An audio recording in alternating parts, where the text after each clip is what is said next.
Have you ever been captured by an extraterrestrial being? Yes. And no more than 4 feet in front of me is an alien staring at me. About 4 feet tall, large dark eyes, small mouth, small nose. And so that trip, it lasted about 30 minutes. We passed through a portal and we're no longer on Earth. Have you ever killed an extraterrestrial being? Yes.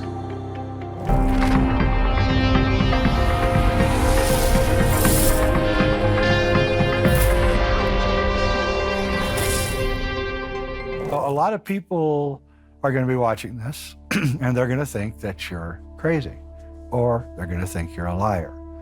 And you don't come off crazy, I have to tell you, but the lying part, we can't tell. So what we had you do was take a polygraph test from a polygraph examiner, and we want to show you the results of that right now.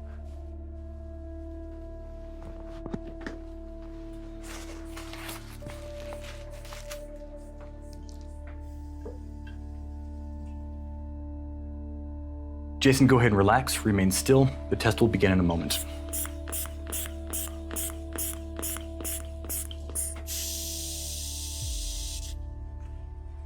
The test is beginning. Are you now in the state of Colorado? Yes.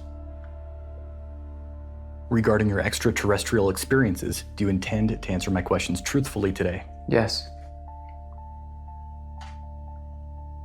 Have you ever said anything in anger that you later regretted? No. Were you ever a member of a secret space program? Yes. Did you ever engage in military service on the planet Mars? Yes. Have you ever told a lie to keep yourself out of trouble? No. Were you ever a member of a secret space program? Yes. Did you ever engage in military service on the planet Mars? Yes.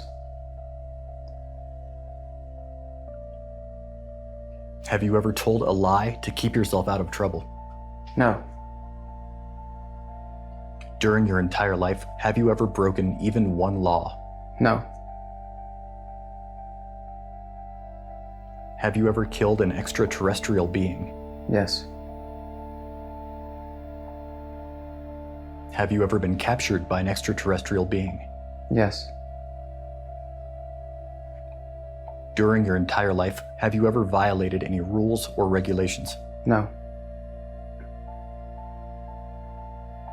Have you ever been captured by an extraterrestrial being? Yes. During your entire life, have you ever violated any rules or regulations? No. Okay, the test is ending. Please remain still.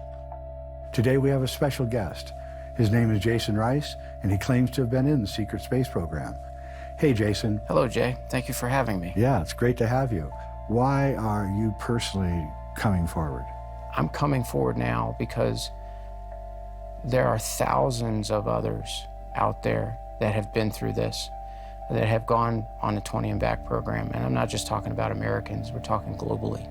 And some of the people that did not come back, their stories need to be told, whether they were soldiers or scientists or just civilians. They provided and gave the ultimate sacrifice for humanity, and their stories need to be told. We need to have full disclosure. The people need to be aware of some of the things that humanity has done. It's time to heal and to grow from that. So let's start with the beginning. You had a behavior problem because you were constantly being an escape artist. I was. I kept getting brought back by the police or strangers. I had my own dog tags with "if lost, please call" on a chain. And so the last time that I was brought back by the same police officer, he told my parents that if they didn't keep me contained and keep control of where I was, that I was going to be taken into state custody. And this caused your parents to freak out because they were afraid of the police and the child protection services and all those people coming and investigating them. Totally understandable. Understandable. Of course, they were terrified, and they found a behavioral program at one of the local universities and enrolled me in that. Turns out to be one of the recruiting arms for the MyLab program. And that's where I was identified as an intuitive empath. Well, when you say intuitive empath, what do you mean? An intuitive empath is somebody that feels or knows something without having been told, without having experienced it before. It's an ability to pick up on emotions. It's not mind reading, but it's being able to feel what others are feeling and being able to intuit why they're feeling that way or how something is supposed to work or how it's supposed to go together. People have termed or called it psychic, but it's not really the same thing. The caveat was that we weren't allowed to talk, but we had to work in teams of 2, sometimes 3, and work together to put this puzzle together. And what they were doing is they were training us with our intuitive empath abilities in teamwork. Progressed on up through smaller pieces, more pieces, and again, we couldn't talk. We had to non-verbally communicate and trust and work with our intuitive empath abilities, up to the point where it was a single colored puzzle with thousands of pieces that we were working together. They also included blindfolding to work together so that we could work our intuitive empath abilities and teamwork. Would it be fair to say that they are looking for that quality in these kids? And that's absolutely right. They're looking for that quality in people because it makes for better soldiers, better operatives. You can walk into a room and pick up on the situation, 5 or 6 different people all at one time, and be able to read the scenario, read the environment. Did you notice a refining process with these kids and you, where they were like, you could see that some were not going to make it and others were going to go forward or anything like that? Yes, there were people that just weren't picking up on it. They weren't progressing. And usually those children didn't stay, didn't come back. 20 and Back program is based on the use of advanced technology where you provide service for 20 years. And at the end of that service, you are medically and quantum age regression back to the time point where you originally entered into service. And then they take you back in time to the point in time that you originally went into service. But you still lived out and had those 20 years of service that you provided in whatever program. And there's a number of secret space programs that utilize this technology. And did they take care of you when you came back? When I got back, part of the going away present package that they left included programming for me to want to go into the military service. And seemingly overnight, I developed an interest in the military. I wanted to go to college, wanted to get an education. I was a driven individual at that point. Did you go to high school, I assume? I went to high school and maintained a 3.9 GPA all through high school. And I was awarded a medical scholarship for the Air Force ROTC, and I was awarded an engineering scholarship for the U.S. Army, and I chose the engineering. And did you finish your 4 years? I finished my 4 years. And then you went into the military? The military 20 and Back that I went on was right at the start of my U.S. Army career. The second 20 and Back, I have a lot more of those memories. I was commissioned the same day I graduated from college, which was in December of 1996. And 2 months later, I was given change to my orders, which my original orders were to report into Fort Leonard Wood to attend the officer's basic course. And the day before I was supposed to leave, I got new orders assigning me to the Army Research Office up in North Carolina. But let me ask you, are you afraid that someone's going to stop you from speaking out? I have concerns for the safety of those that I love and care about, but having been through and remembered the things that I've gone through, I feel more compelled to bring this into the light than I am concerned about my own safety. You went to the university at the auspices of the Army. I went to Florida Institute of Technology under a 4-year engineering scholarship. I was awarded a medical scholarship for the Air Force, ROTC, and I was awarded an engineering scholarship for the U.S. Army, and I chose the engineering. And then I was commissioned the same day I graduated with a Bachelor of Science in Civil Engineering. And in fact, at the end of my education, I had applied to go on and get a master's degree. And they said, nope, you're graduating in December and you're starting your commission and active duty immediately. So 2 months after you started your active duty, fully expecting just a change in orders and everything was going to be copacetic, and then what happened? Well, I show up at this facility and meet my new company commander. We got into the first elevator. There were 2 buttons, up, down. That was it. He placed his hand on a scanner on the wall, and then we started our trip down. It was about a 5-minute elevator ride. And towards the bottom, I recall that there was a very peculiar feeling of vertigo where the world seemed to turn sideways for just an instant and then it was gone. And were there cameras in this elevator? I'm sure there were. I never saw them. Yeah. As they later told me that from the moment I stepped foot in the facility that I was being watched, and all of my actions and choices and decisions were being recorded and used for part of my training. So, but we get to the end of the bottom of that first elevator ride. He had his hand on his sidearm, his Beretta. Really? And was very, very intently watching what I was doing. And of course, I didn't know about the... Oh, he was afraid might go psychotic. He was worried that if I went psychotic, I would try and attack him. Right. And I later found out that he had to use his sidearm on another trainee earlier that day. So we get to the end of the elevator ride down, and it opens up onto a red lit platform that's about 12 feet high, 10 feet wide, and 10 feet in front of the elevators is a track. And there's a capsule transportation train, if you will, shaped like a pill. It has a Lamborghini style door that's opened. It was white. The capsule that we were getting into was barely shorter than the landing. So we get into the capsule, and I sit down on the right side, and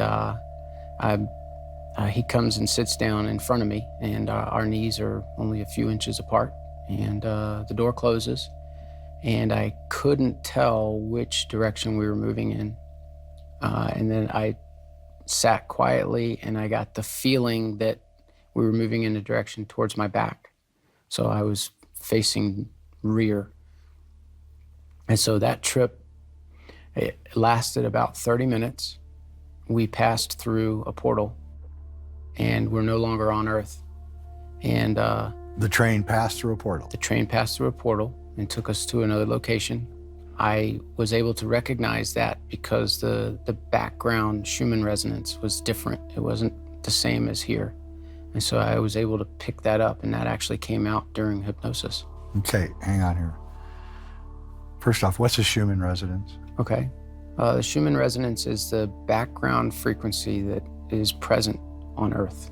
So you felt a shift in that background frequency when you went through the portal?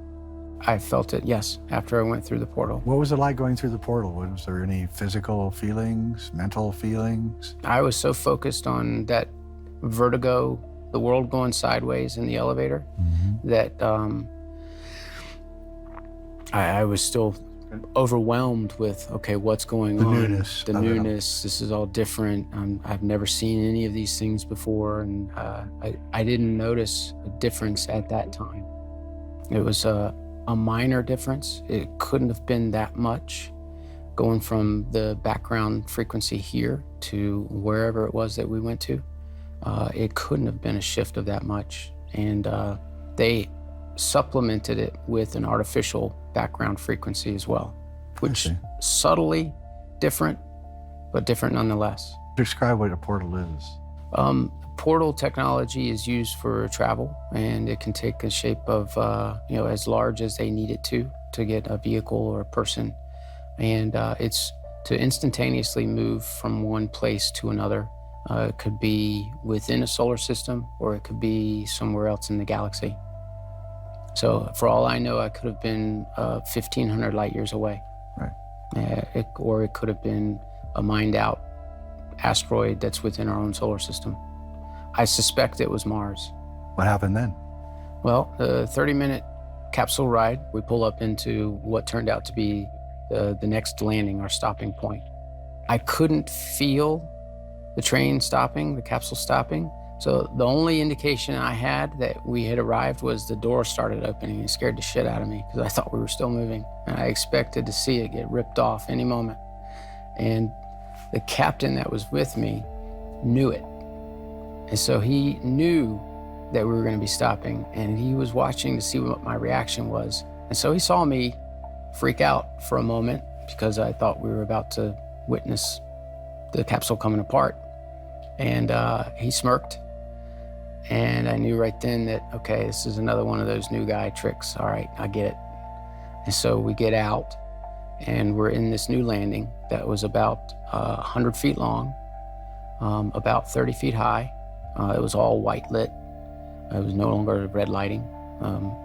And so there were a bank of 3 elevator doors, 2 standard sized elevator doors, and then the largest set of elevator doors I've ever seen in my life. These things were big enough to drive a semi-truck into. Really? They were enormous. So we will walk up to one of the man-sized elevator doors, and he hits the button, the doors open, and I look from him into the elevator, and no more than 4 feet in front of me is an alien staring at me. Really? In the elevator? In the elevator. About 4 feet tall, large dark eyes, small mouth, small nose. And how did you react? I turned and looked at the captain who was on my right, and then pointed at the elevator, and I said, "There's something in the elevator." And he said, "What is it?" And I looked back at the elevator and it was gone. And I wasn't about to tell him what I'd seen because at this point I was still clueless on what was going on. Were you scared? I was surprised. Thinking back on it, it wasn't a fear so much as, what's he doing here? Not, what in the world is that? So the captain didn't give any indication that there was anything strange. And so following his lead and not about to tell him and my first commanding officer that I'd just seen an alien in the elevator. What you're looking on the test is changes in breathing patterns or upper body movement and activity. Down here a little bit more, you're looking for GSR changes or galvanic skin responses. Essentially, it's opening and closing of sweat glands in our fingertips. Just below that, what I'm looking for is changes in blood pressure, heart rate, etc. Below that, on the screen, what I'm looking at is PPG readings, which is photoplethysmograph readings. Essentially what that is the opening and closing or the constriction of blood vessels in your fingertips. Some of the other readings I have on there are, whether or not he moved or was trying to cheat the test in any way, and he wasn't. So what I'm looking at on the screen right now is that for the directed lies that I asked him to tell, which were, have you ever broken any laws, stuff like that. He does have a physiological response that comes from that is indicative of somebody normally lying to us, and that physiological result that I've come to expect. When we see the other questions where he answers yes to being part of a secret space program or being on the planet Mars, there's not that typical physiological arousal that we would expect to see when somebody knows that they're lying. Again, anytime that there is an extraordinary story that is so far out of what is normal and out of what I know as a human being, and from my experience, of course there's some doubt that creeps into my mind. Having said that, Jason seems like a very credible source. He's well-spoken. He came in here. He seems to know exactly what he feels happens, when it happened. All the polygraph can really tell us is whether or not somebody believes what they're saying is true. Physiological indicators indicate that he does not have an arousal of, any sort of biological indicators that tell me that he disbelieves his story.